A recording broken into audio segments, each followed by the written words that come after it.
السلام علیکم ورحمۃ اللہ وبرکاتہ۔ ان الحمد للہ نحمده ونستعینه ونستغفره ونعوذ باللہ من شرور انفسنا ومن سیئات اعمالنا، من يهده اللہ فلا مضل له ومن يضلل فلا هادی له، واشهد ان لا الہ الا اللہ واشهد ان محمدا عبده ورسولہ۔ یا ایھا الذین آمنوا اتقوا اللہ حق تقاتہ ولا تموتن الا وانتم مسلمون۔ یا ایھا الناس اتقوا ربکم الذی خلقکم من نفس واحدہ وخلق منها زوجها وبث منہما رجالا کثیرا ونساء واتقوا اللہ الذی تساءلون به والارحام ان اللہ کان علیکم رقیبا۔ یا ایھا الذین آمنوا اتقوا اللہ وقولوا قولا سدیدا يصلح لكم أعمالكم ويغفر لكم ذنوبكم، من يطع الله ورسوله فقد فاز فوزا عظيما۔ أما بعد فإن خير الحديث كتاب الله وخير الهدي هدي محمد صلى الله عليه وسلم وشر الأمور محدثاتها وكل محدثة بدعة وكل بدعة ضلالة وكل ضلالة في النار۔ أعوذ بالله من الشيطان الرجيم۔ وأما بنعمة ربك فحدث۔ حضرت امیر گرامی صوبائی جمعیت اہل حدیث ممبئی جناب علی زید پٹیل صاحب، اسٹیج پہ بیٹھے ہوئے ہمارے علماء کرام اور دور و قریب سے ہمارے آئے ہوئے حاضرین، ہمارے قوم کے جوانوں اور نونہالوں اور خواتین اسلام، ہمیں اللہ کا شکر بجا لانا چاہیے کہ اس نے ہمیں ایک ایسے دین کا پابند بنایا جس سے زیادہ ماڈرن، جس سے زیادہ اپ ٹو ڈیٹ، جس سے زیادہ ایزی اور آسان، جس سے زیادہ امن و آشتی کا پیغامبر اور علم بردار کوئی دوسرا دین نہیں۔ یہ صرف زبانی دعویٰ نہیں ہے، دنیا اس کا اعتراف کرتی ہے، لیکن دنیا نے یہ تہیہ کر لیا ہے کہ اس کو کہا نہ جائے، ورنہ اسلام تو ویسے ہی پھیلنے والا مذہب ہے اور زیادہ پھیلنے لگے گا۔ لیکن اسلام کی فطرت میں قدرت نے لچک دی ہے، جتنا ہی دباؤ گے اتنا ہی یہ اچھلے گا۔ ورنہ آج جو پریشانیاں ادھر ادھر کی آتی ہیں ان کو دیکھ کر یہ پتہ لگتا ہے کہ بھائی کیا ہو گیا، تو اب معاملہ ختم ہی ہو رہا ہے۔ نہیں، اسلام نے ایسے حالات اپنی تاریخ میں بہت سے حالات دیکھے ہیں، لیکن اسلام ہمیشہ نکلتے چلا گیا ہے، اور جن لوگوں نے حالات و مشکلات پیدا کیے ہیں ان کا کوئی آج نام لینا۔ وہ ہالینڈ کا کرکٹر جو نبی کریم صلی اللہ علیہ وسلم کا تصویر، گندی تصویر بنا کر کے عام کر رہا تھا، آج وہ دائرہ اسلام میں داخل ہو گیا۔ نہیں، لوگ چاہتے تھے کہ اسلام کا اعلان کرے، لیکن اس کے ضمیر نے جب پڑھا تو وہ برداشت نہیں کر سکا اور اس نے اسلام کا اعلان کر دیا۔ یہ ہے آپ کے دین کی ماڈرنٹی اور جدیدیت، کتنا نیا پن ہے، کتنا ماڈرن ہے، اتنا ماڈرن کہ آج دنیا میں جب مسائل پیدا ہوتے ہیں امن و امان کے، انسانی حقوق کے، تو دنیا وہ نام لے یا نہ لے ایسا فیصلہ کرتی ہے جو آپ کے اسلام کا فیصلہ ہوتا ہے۔ ہم نہیں جانتے، لیکن دنیا جانتی ہے، لیکن نام نہیں لیتی۔ اتنا اپ ٹو ڈیٹ ہے کہ اس کے کسی حکم پہ کوئی ایکسپائری ڈیٹ ہی نہیں۔ 1400 سال سے جو کچھ اللہ تعالیٰ نے کہہ دیا، نبی کریم صلی اللہ علیہ وسلم کی حدیث مبارک میں جو چیز آ گئی اس میں کوئی تبدیلی نہیں۔ ہر زمانے کے لیے، ہر جگہ کے لیے، ہر قوم کے لیے، ہر خطے کے لیے، اس سے بھی زیادہ کوئی چیز اپ ٹو ڈیٹ ہو سکتی ہے؟ ہرگز نہیں۔ اور کیوں؟ کوئی کہے کہ کیوں نہیں اس میں تبدیلی لانی چاہیے؟ اس لیے کہ یہ مذہب اللہ کا مذہب ہے جو دنیا کے تمام امور کو جانتا ہے۔ بچہ جب سے پیدا ہوتا ہے انسان، اور جب تک اس کی زندگی رہتی ہے، اس کو کیا حالات پیش آئیں گے، اس کو کیا آسانیاں ملنی چاہیے، کیا مشکلات سامنے، اللہ جانتا ہے۔ الا یعلم من خلق وهو اللطیف الخبیر۔ کیا اللہ کو یہ نہیں معلوم جو بہت ہی خبر رکھنے والا، بہت ہی باریک بین ہے، وہ جانتا ہے ہمارے بندوں کو پیدائش سے لے کر موت تک کن چیزوں کی ضرورت ہے۔ لہٰذا اللہ نے قرآن میں سب کچھ اتار دیا، نبی کریم صلی اللہ علیہ وسلم نے حدیث میں سب کچھ بیان کر دیا، اس لیے یہ اپ ٹو ڈیٹ ہے۔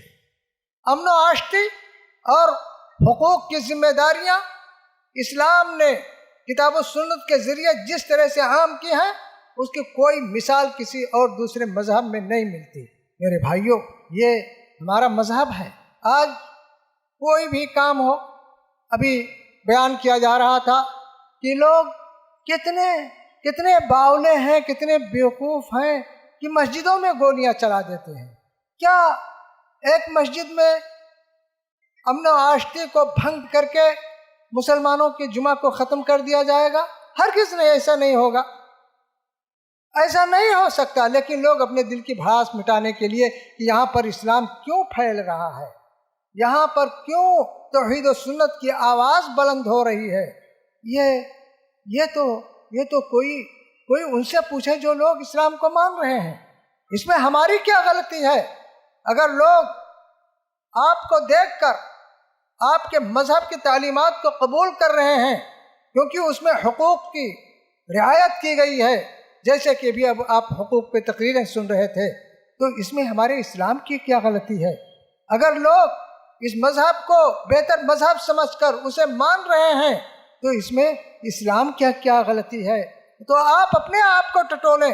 لیکن یریدون لیطفئوا نور اللہ بافواہہم واللہ متم نورہ ولو کرہ الکافرون۔ اگر مشرک اور کافر جتنا بھی ناپسند کریں، پھونکوں سے یہ چراغ بجھایا نہ جائے گا۔ یہ آپ کا اسلام ہے۔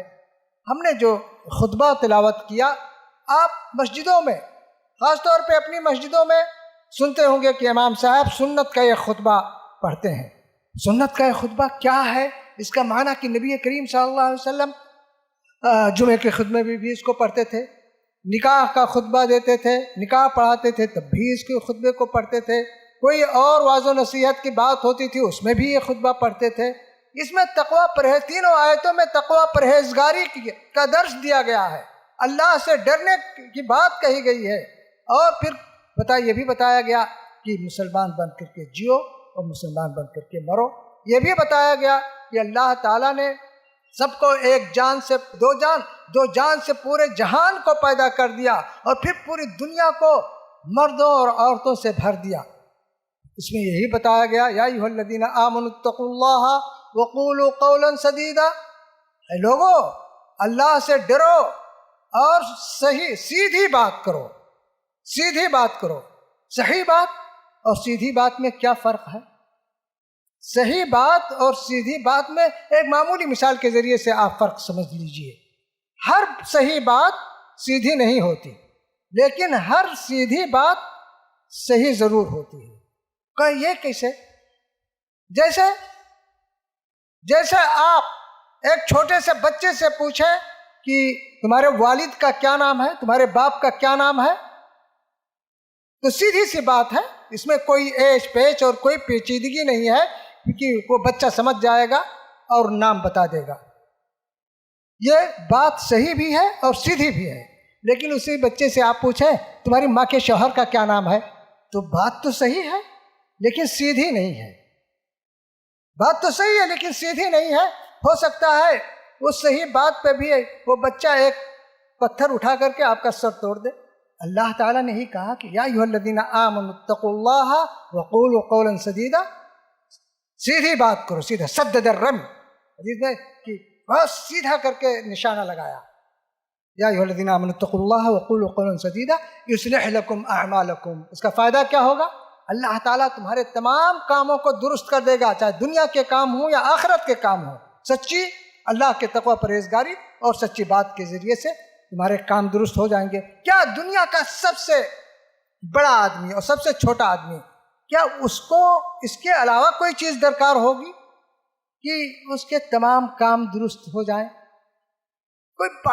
کوئی صدر جمہوریہ ہو یا کوئی معمولی خادم ہو، کیا اس کے علاوہ بھی اس کو کچھ اور تمنا ہوگی کہ اس کے تمام کام درست ہو جائیں؟ اس کے علاوہ بھی اللہ تمام کام درست کس لیے کرے گا؟ اللہ کے تقوی پرہیزگاری اختیار کیجئے اور سیدھی بات کیجئے۔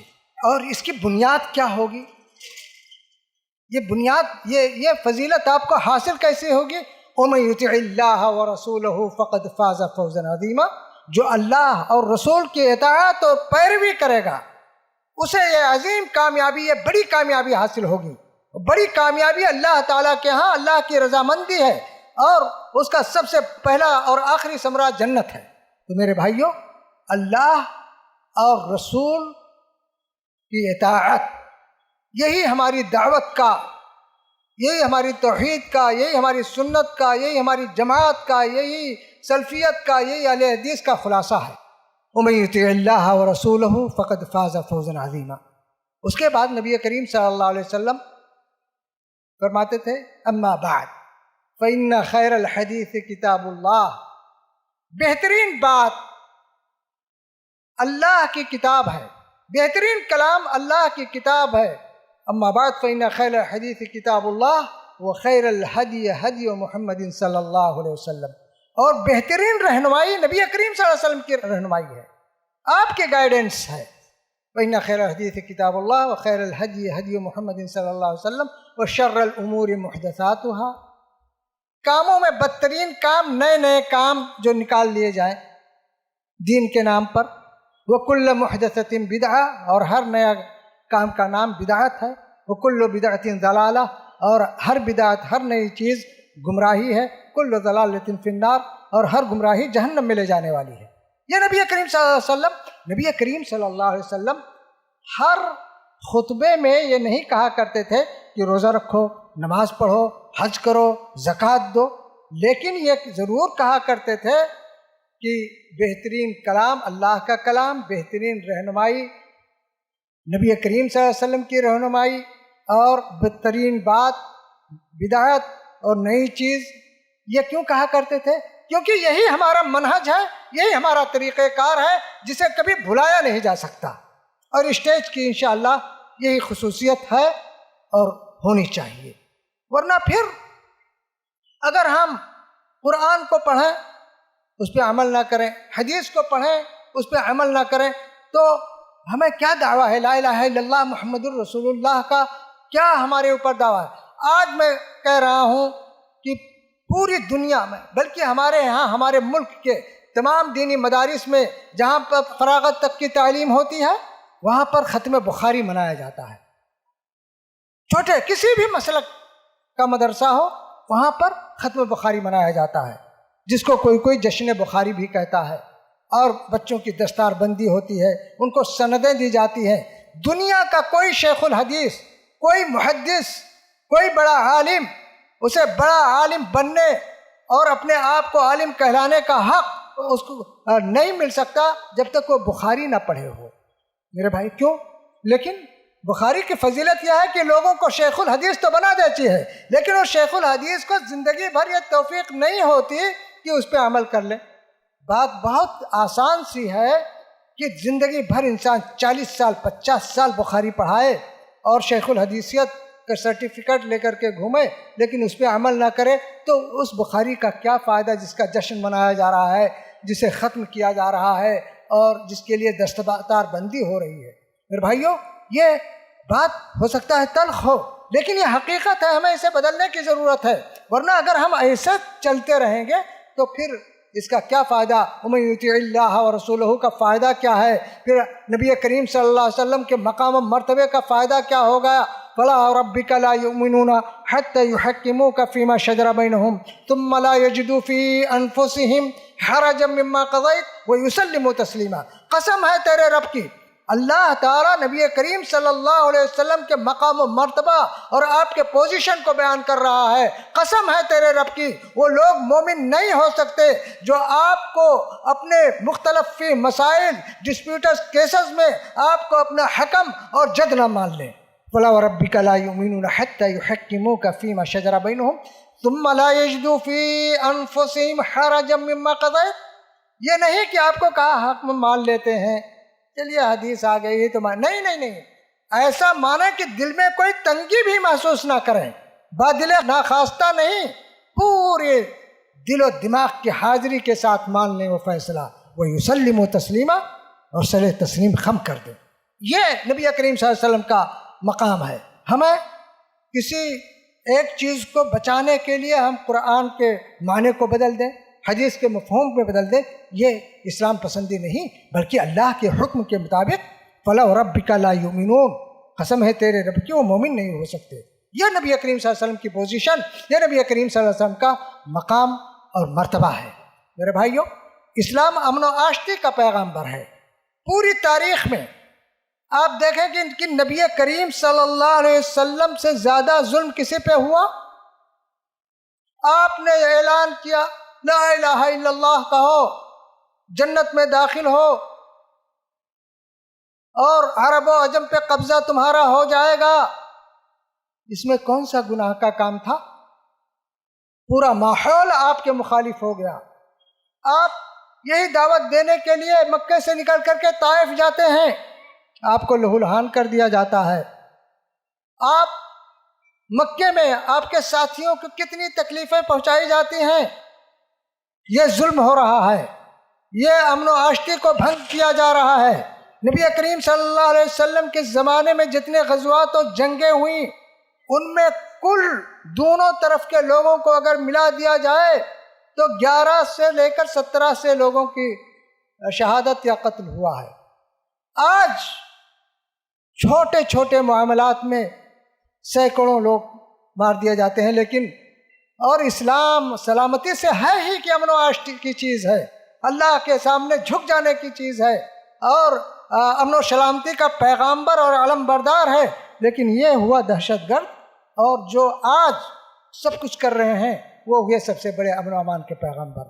ابھی ڈاٹا پیش کیا جا رہا تھا جرائم کا، کہ جو فہرست بتائی جا رہی تھی، آپ اسے دیکھیں، آپ نے ابھی سنا، تو حقوق انسان کا، انسان کی پامالی کہاں ہو رہی ہے، حقوق انسانی کی تنظیمیں ہیں کہاں؟ لیکن دنیا نہیں چاہتی کہ اسلام کی جو خوبیاں ہیں انہیں ابھرنے کا موقع دیا جائے، لیکن یہ اللہ تعالیٰ کا بھیجا ہوا دین ہے، یہ خود بھرے گا۔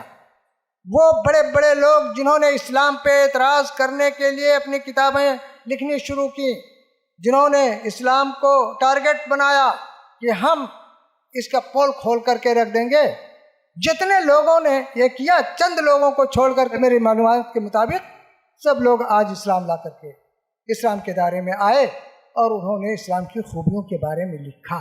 اسلام ملک فیصل، شاہ فیصل کا گئے تھے علاج کروانے کے لیے فرانس، تو وہ جو ڈاکٹر تھا مورس بوکائے، وہ بہت بڑا پادری بھی تھا، اس نے ان کو چھیڑا، یہ بتائیے کہ یہ قرآن کیا ہے؟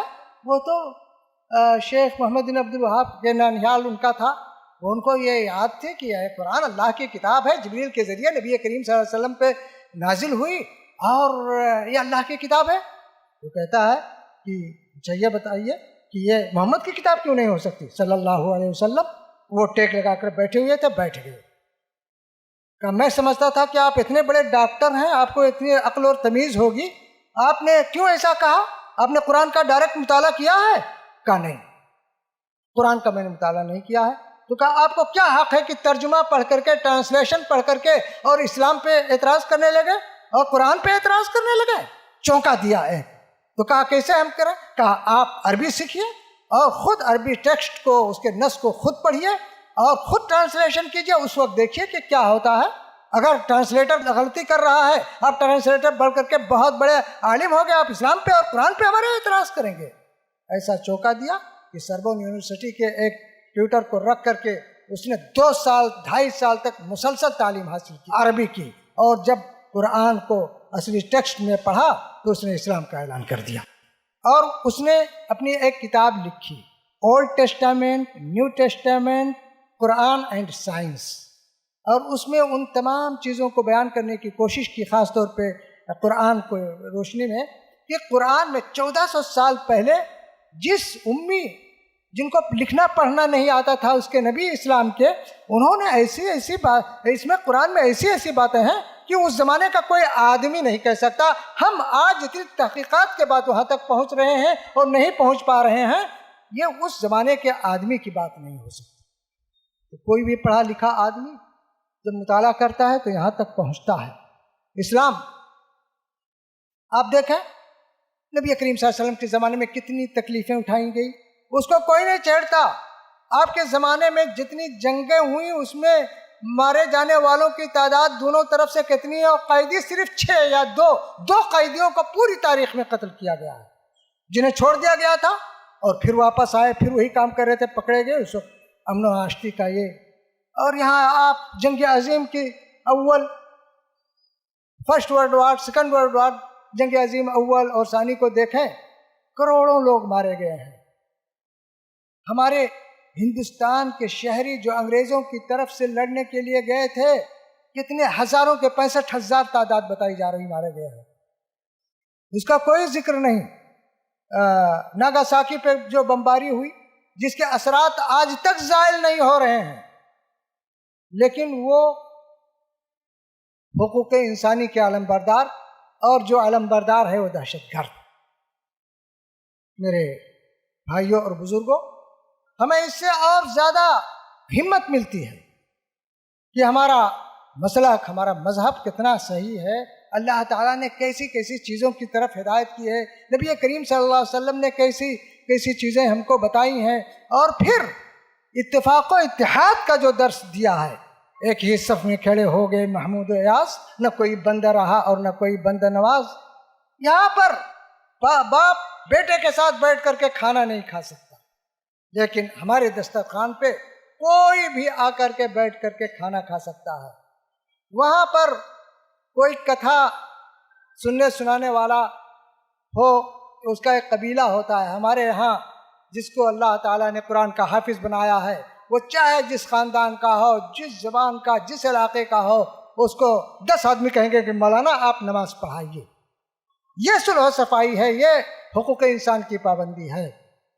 عورتوں کے حقوق کے بارے میں سب سے بڑا اعتراض آج غیروں کا اسلام پر عورتوں کو لے کر کے ہے۔ ہماری مائیں بہنیں پردہ لگا کر نکلتی ہیں کہ انہوں نے تو اپنی ماں اور بہنوں کو، اپنی بیٹیوں کو قید کر دیا ہے، قید کر دیا ہے۔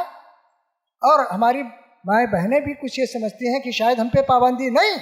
یہ اسلام نے اپنے خواتین پہ اعتماد کیا ہے۔ پردہ پہننے کا حکم جو آیا وہ اس لیے کہ ہمارے اسلام کو یا ہماری شریعت کو عورتوں پہ اعتماد نہیں، بلکہ جو سبب بتایا گیا فلا یؤذین، تاکہ ان کو کوئی تکلیف نہ پہنچا سکے، ماحول میں گھومتے ہوئے بھیڑیے اس پہ حملہ نہ کر سکیں۔ ان بھیڑیوں کی غلطی ہے، ان بد نگاہوں کی غلطی ہے جن کے نگاہیں ان موتیوں کو گندا کر دیتی ہیں۔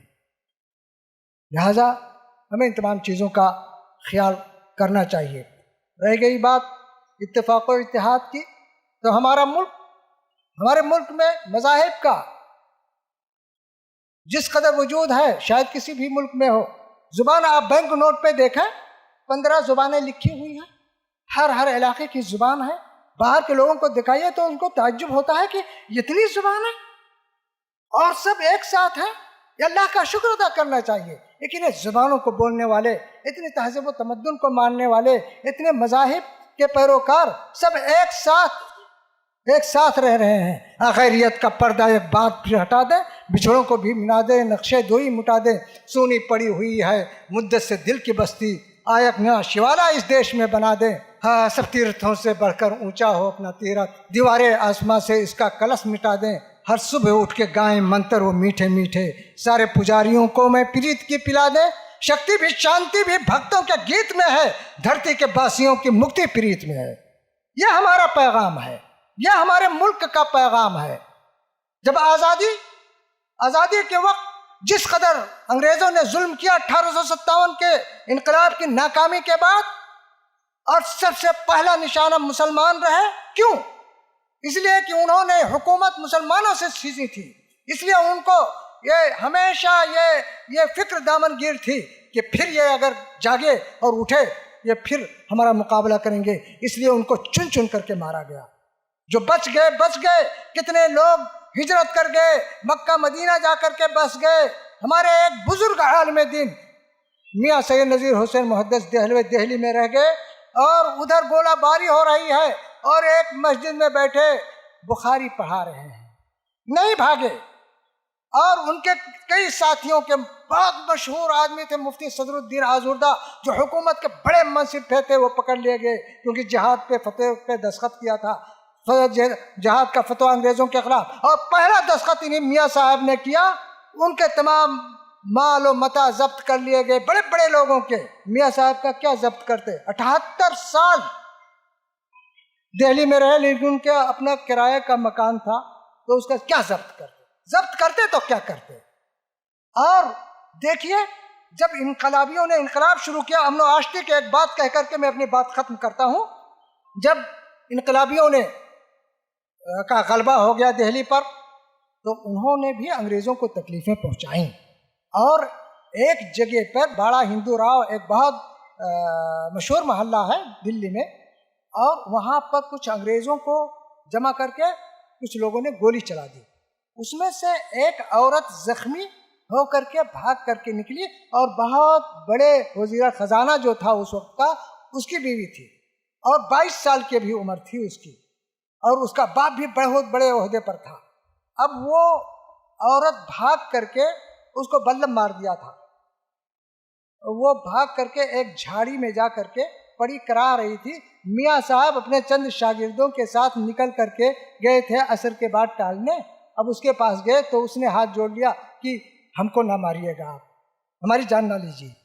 کہا نہیں بھائی، ہم لوگ مسلمان ہیں، ہم لوگ جان نہیں لیں گے، یہ تو ہو گیا، بلوائیوں نے ایسا کر دیا ہے، ہم جان نہیں لیں گے آپ کی، لیکن کہو تو ہم تم کو اٹھا کر کہا نہیں، ابھی سورج کی روشنی باقی ہے، اور اگر مجھ کو اٹھا کر لے جاؤ گے تو بھی ہم کو قتل کر دیا جائے گا۔ تو کہا اچھا، تاریکی ہو گئی، اٹھا کر کے لے گئے، اور 3 مہینہ تک اپنے گھر میں چپکے سے رہ کر کے اس کا علاج کروایا، 3 مہینہ، اور بات نہیں پھوٹی۔ ایک مرتبہ کسی نے کہہ دیا بلوائیوں سے کہ یہ مسلمان ہو کر کے اور انگریز کی جان بچا رہے ہیں۔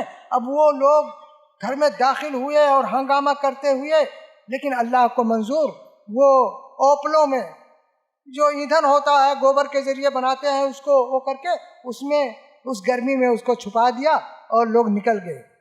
بتائیے، اس وقت کسی کے جان بچانا کسی انگریز کا بہت بڑا جرم تھا۔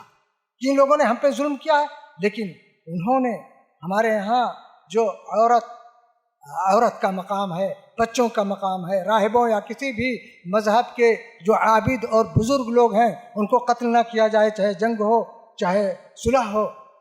اس آیت کی روشنی میں حتی یسمع کلام اللہ، اس آیت کی ابلغہ ما منا، اس کو امن امان کی جگہ پہ چپکے سے پہنچا دیا انگریز کے کیمپ میں۔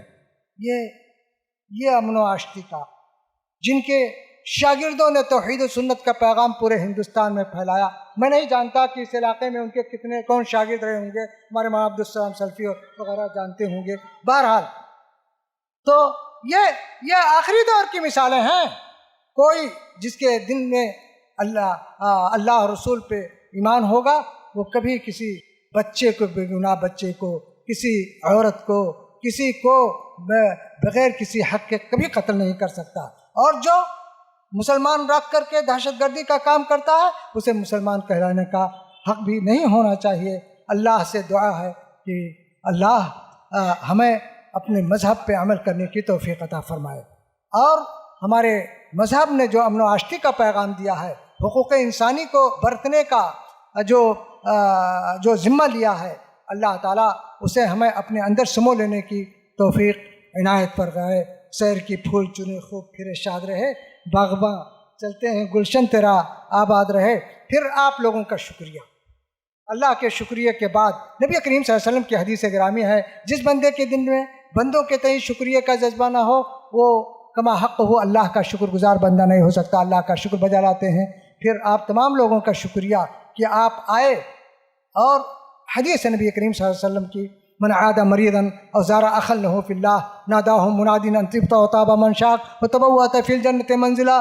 جس نے اپنے کسی بیمار بھائی کی بیمار پرسی کے لیے تکلیف اٹھائی اور جا کر کے اس کے گھر یا ہاسپٹل میں ملا، یا ایک بھائی سے ملنے کے لیے جیسے آپ لوگ آئے ہوئے ہیں، اگر ہماری نیتیں اچھی ہیں تو پکارنے والا فرشتہ پکارتا ہے، طبت وطاب منشاک، تمہارا آنا مبارک ہو، خوش آمدید، تم نے جنت میں اپنا گھر بنا دیا۔ یہ چھوٹی سی نیکی لیکن کتنی ہی چھوٹی ہونے کی تو اسے ہلکی نہ جان، رب کی بخشش کے لیے کوئی بہانہ چاہیے۔ مگر لا تحقرن من المعروف شیئا وان تلقى اخاك بوجه طلق، واخر دعوانا ان الحمد لله رب العالمین وصلی اللہ علی نبینا وسلم تسلیما کثیرا۔ السلام علیکم ورحمۃ اللہ وبرکاتہ۔